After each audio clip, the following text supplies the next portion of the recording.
Susunod. Mga kari, may bubunyag daw liwag na kontrobersiya kontra kan Manot Galinsuga. Nagkumpirma na Leyte 5th District Congressman Jose Carlos Cari aniya utro nga pagdalagan como kongresista. Diri daw liwat hiya napatarantar han mga iginlalabay nga mga aligasyon kontra han hira pamilya.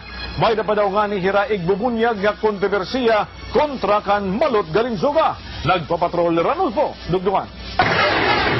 Umabot daw in sobra 28,000 nga mga mulupyo sumalit ang grupo ni Manot Galinsuga ang tumambong nga walk for a cause dito nakalabay nga Domingo sa deton Baybaya. Pero sumalakan Leyte 5th District Congressman Jose Carlos Cari, diri yan ang patarantar aging buhat nga pagtiro kin mga tao baybay han grupo ni Manot Galinsuga. Aligasyon pa ni Cari nga diri nga tanan itong mga nakadtutungin tatawag nga bluidsa in mga taga-baybaya. Kundi ginhakot daw initikang itong iba pa nga mga bungto.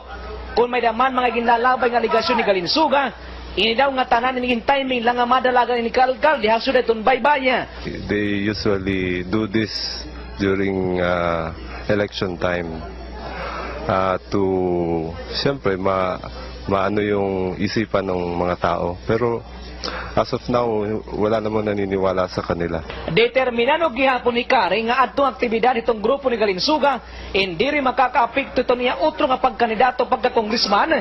Ito ni kalimang distrito itong Leyte. Nakikita gihapon ni Cari nga adahay itong suporta itong pira nga mga lider. They were in support of my re-election this coming 2013. Diri gihapon nato itong opisyal nga may da political dynasty Baybay City. Tungod nga itong iabugtong Vice Mayor Michael Cari, nga itong yan naning Carmen, hindi rin ginbutang ha pwesto, kundi iginbotos itong katawhan. Dito sa atin, hindi naman dynasty dahil dumadaan naman ng eleksyon. Pinipili ng mga tao, and we have all the qualifications.